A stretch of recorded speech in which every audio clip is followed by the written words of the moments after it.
because developing trust in ourselves and the universe is so major. It is such, I mean, that is the thing we have to really learn because the reason why letting go is so hard is because we need to trust that there's something better.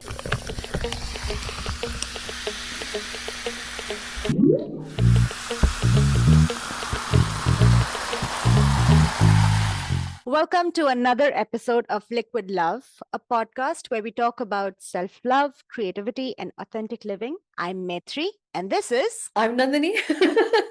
Yes, this is episode 6, and today we're talking about holes, holes, holes.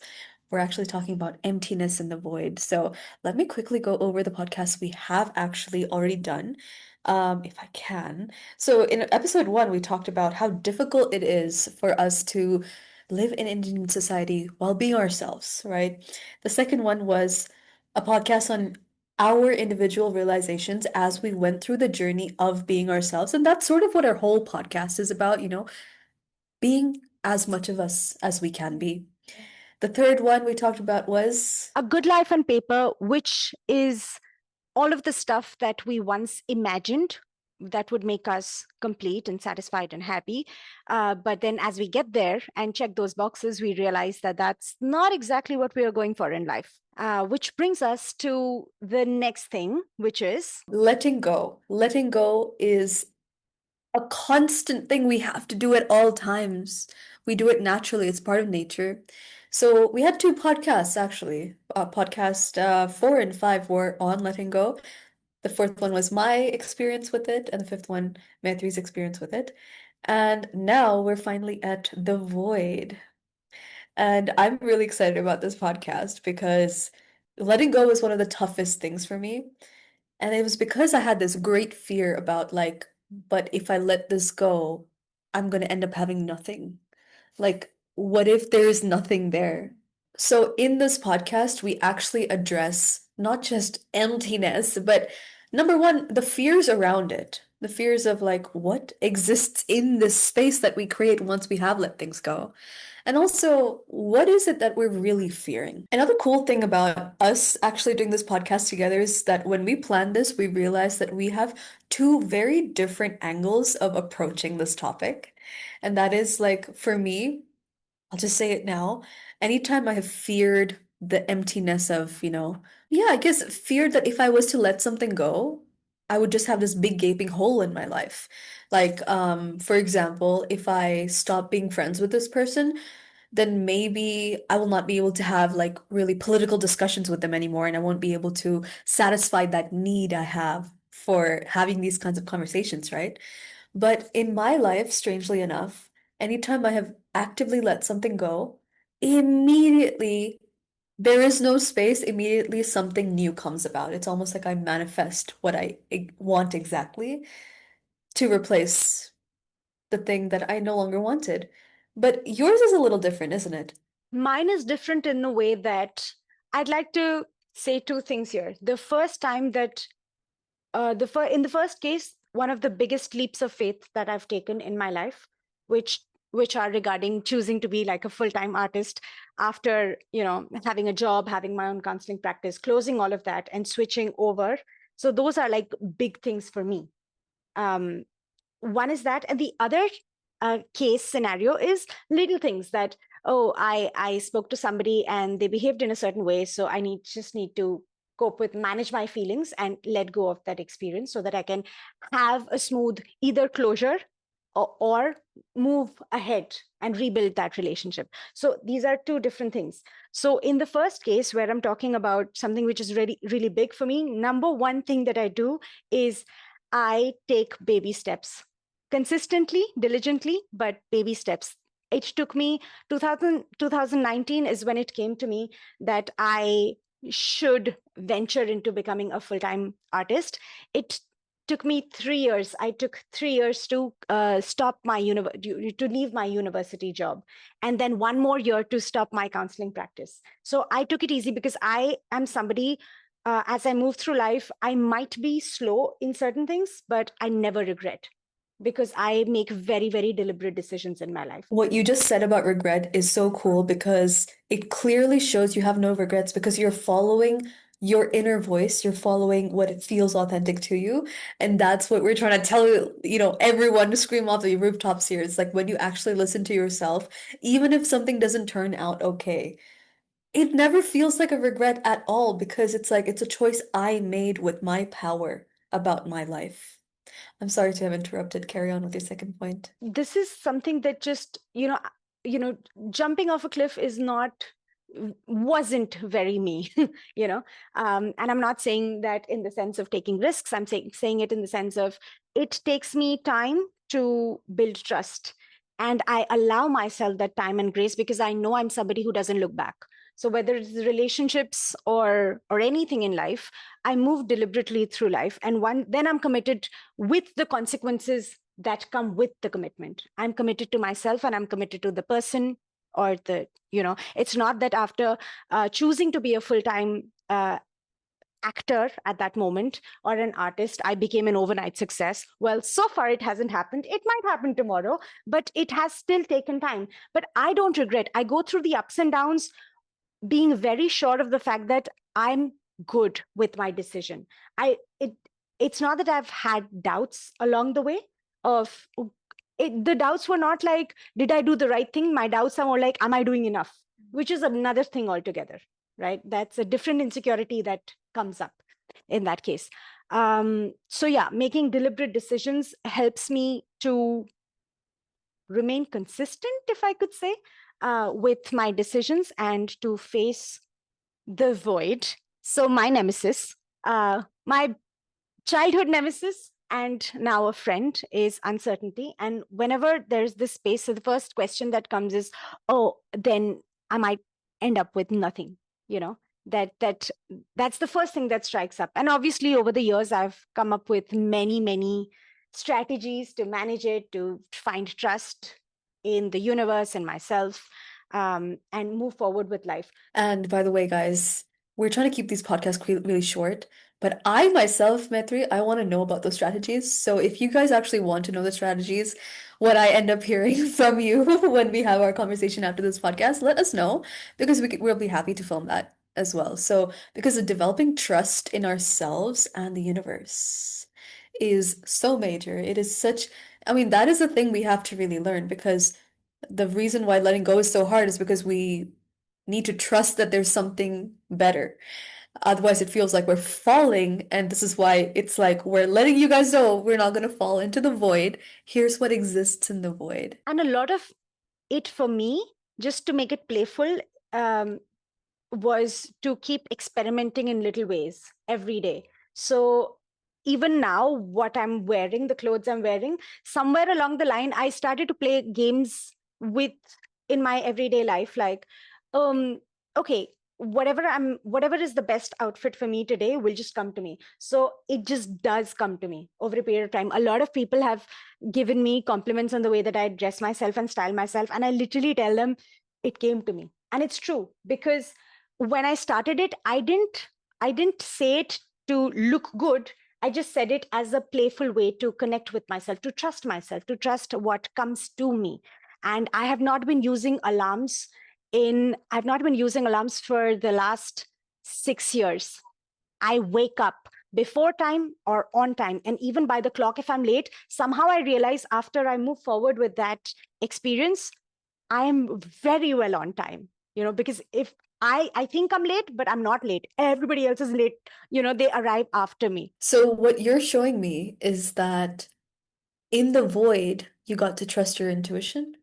And as long as you are aligned with what you believe you are, because I'm a mindset coach, so I know how important our beliefs are. But if you believe that you're a person who is on time, it doesn't really matter whether you set the alarm or not, because if you're fully aligning with the energy of, I'm always on time, then that usually will manifest in that way. But of course, it's a practice. It's not something. I'm so glad you mentioned this as well. It's not like today I decide something and it just happens. That's one of the big myths of, let's say, manifestation or even trying to change something in your life. There's no get rich quick scheme. There's no like insert these numbers into these algorithms and you'll get this output. It is that way, but nature takes time to change. Even seasons change with time. So how can we think that anything else would be any different? Even if, let's say, for example, you download a new software. We got an amazing video editor over here. Let's say this amazing video editor was to start using a completely different software. There's going to be a learning curve. There's going to be a time where you're going to have to see, wait a second, where do I input my media and the timelines this way? What are the shortcuts? All transitions, they're not always seamless. And even if they are seamless, they do take time. To get from point A to point B is not as quick as saying AB. I had a point to say, but now I've forgotten what it is because, what I wanted to share is that my personal experience with manifestation is, emotionally speaking, the whole idea is about having a smooth experience, having a feel good experience, not one experience, like not just focusing on happy, oh, I'm happy. No, not that, but just having, being okay and comfortable and accepting and, loving and kind towards yourself. I believe that that is the universe's plan, and that is why manifestation, there are times when I can just think about something and it's just like a passing thought, and I just manifest it like that because it was a passing thought. I'm not even trying to do anything with it. And there are certain things which are very meaningful to me. There are certain things, there are certain relationships and certain experiences that I really want in my life. They've been taking time. They have taken time. And a pattern I've noticed in my life is that it's like all patience and surrender, and then one fine day it's just there.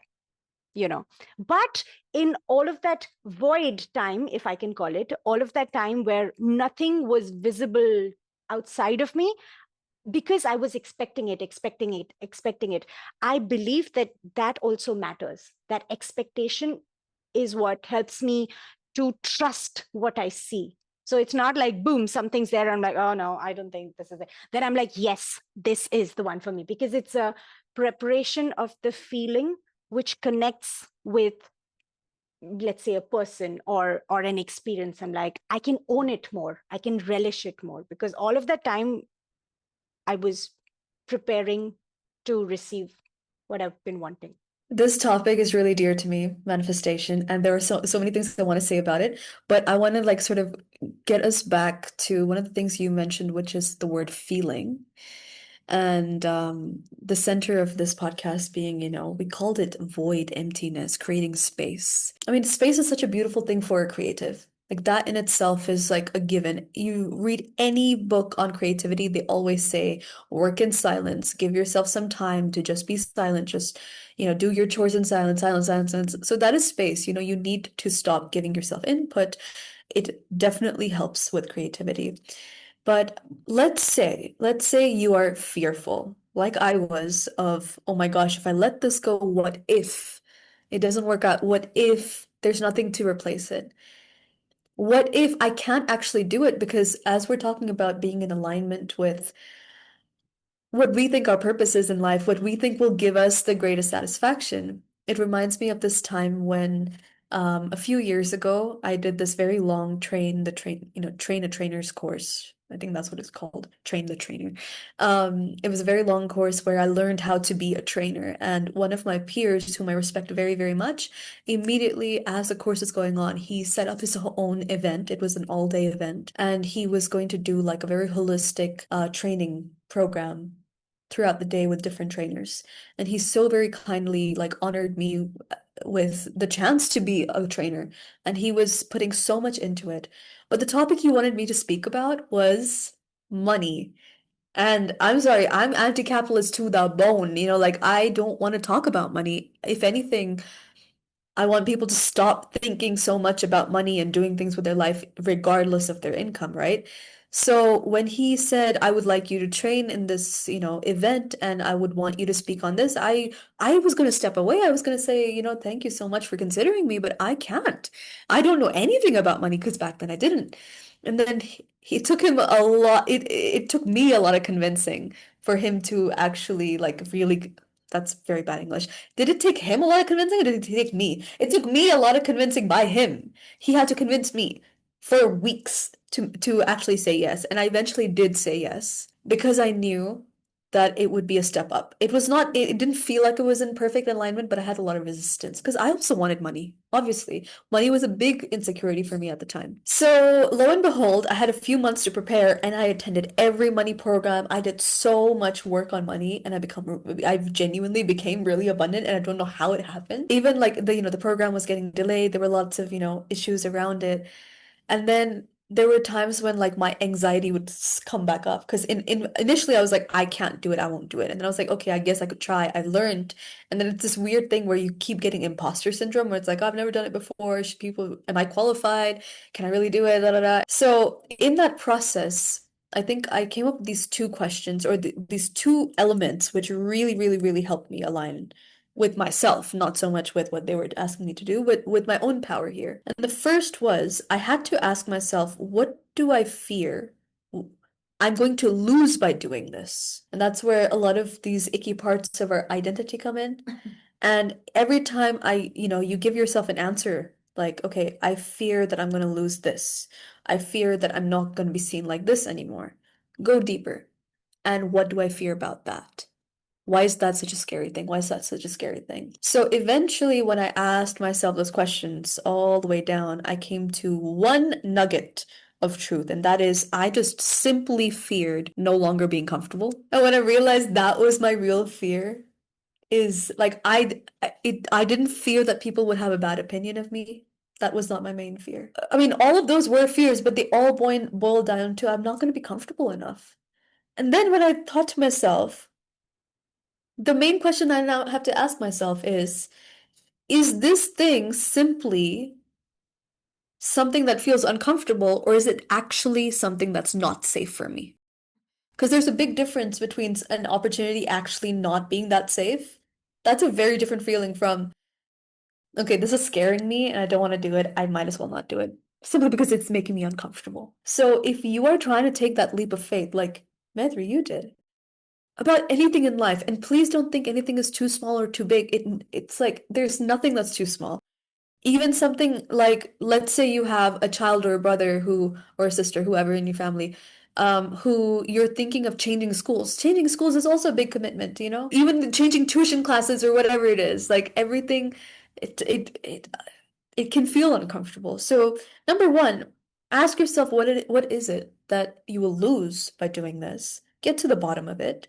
And then ask yourself, is this actually not safe or is it simply making me feel uncomfortable? I think if you answer these two questions honestly with enough space to think about it, feel through the emotions of it, the answer just becomes clear.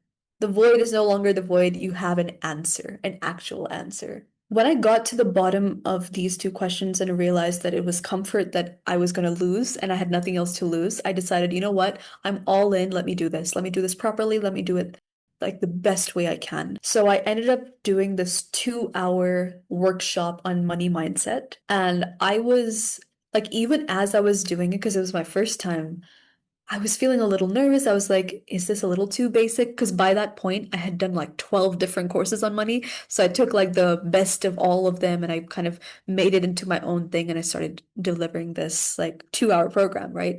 And as I was doing it, I still had hesitance in me. Like as I was looking at each participant, they were discussing, I was like trying to calm myself down. I was doing all this.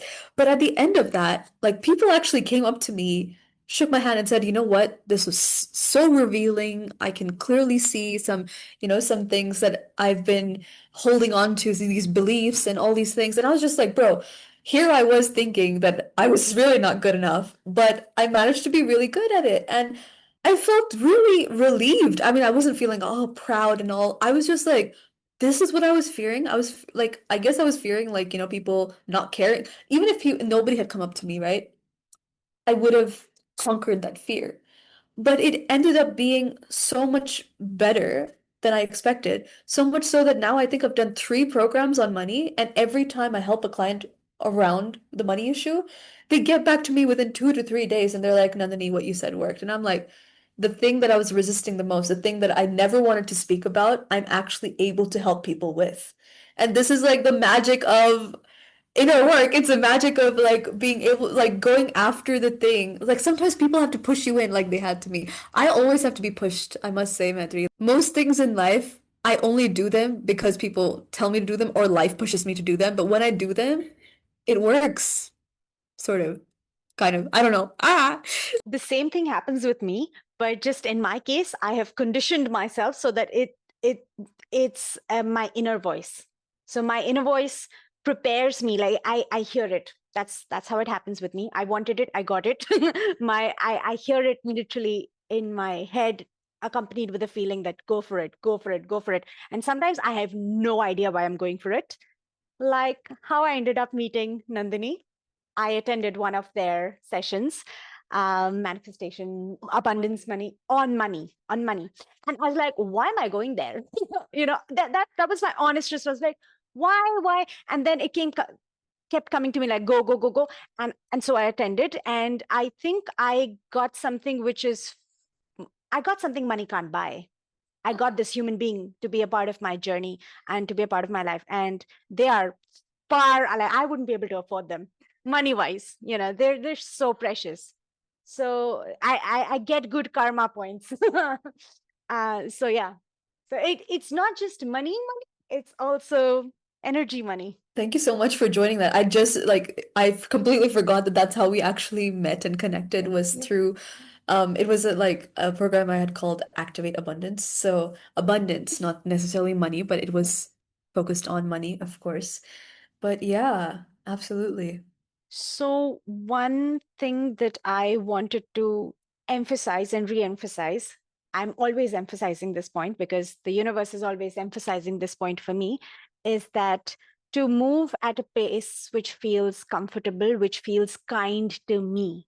On certain days, I am ready to take on the world and run and do everything that I want to reach and strive for everything that I desire. On other days, it's just I have low energy. And over the years, I have learned to, in the initial years, I was, through rejections, I was made to sit down. So rejections or physical illness, I just couldn't do anything. Like, and even if I was pushing hard to reach for the things that I wanted to achieve, um, things on the outside which were totally out of control used to, yeah, either malfunction or not work out, or the person I wanted to collaborate with got busy, projects got shut down, and I was, I would say, compelled to sit with myself and just sit with myself. And then through the years, now I've become more in tune, or I move through those cycles much more smoothly.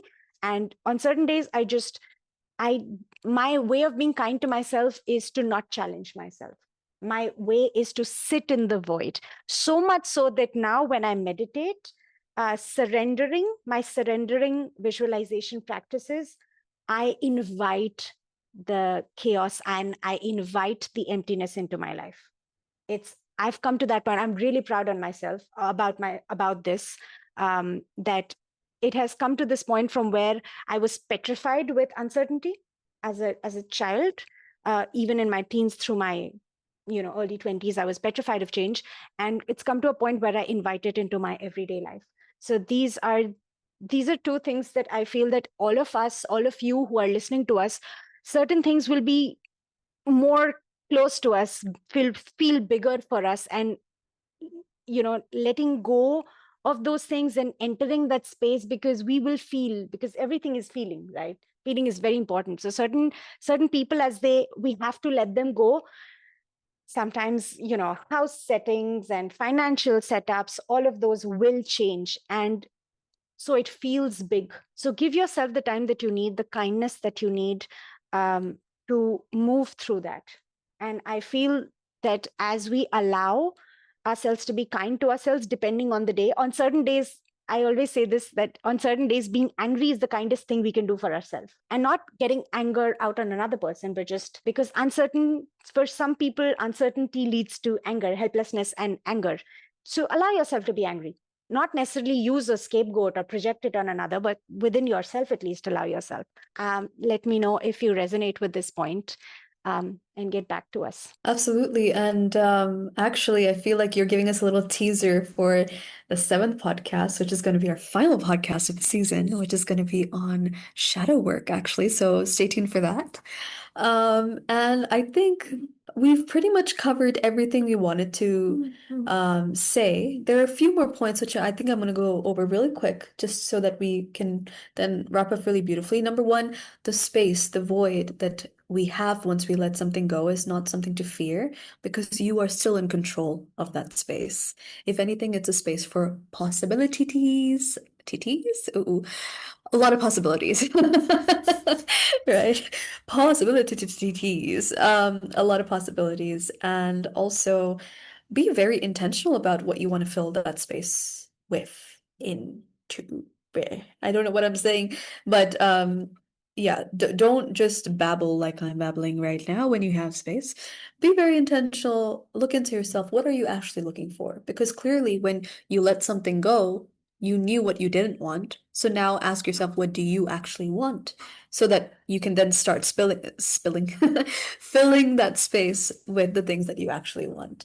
The space is not scary. You're in control. And also, as you are navigating all of the possibilities, I would like to say, of inviting emptiness into your life.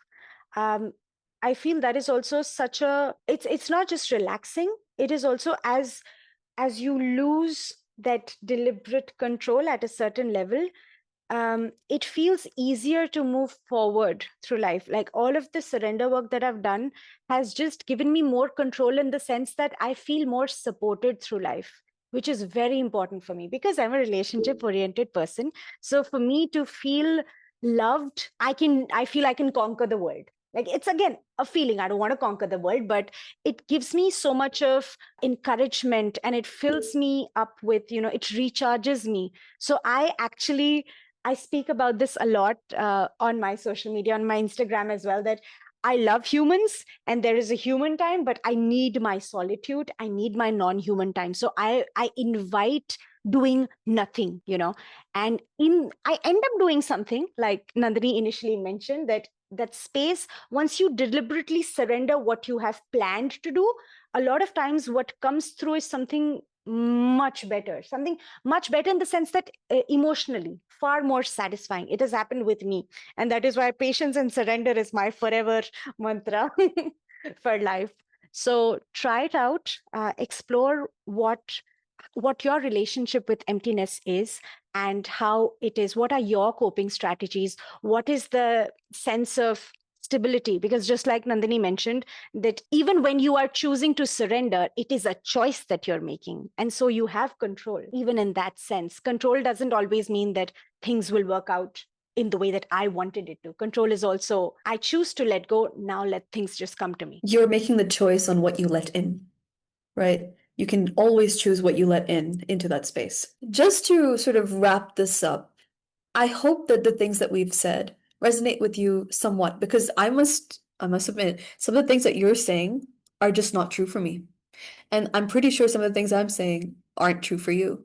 So I would love to continue this discussion with you, the viewer, the listener, in the comment section as well. Let us know what your experience is of what happens after letting go. Because for me, usually beautiful things come in instantaneously. And then there's this expert over here, Medri, who lives in the state of the void deliberately, and a lot of magic happens there. So, thank you very much for spending this time with us. Let's do a cheers as we always do. Um, cheers to no scary monsters under the bed. See you in the next one. Bye.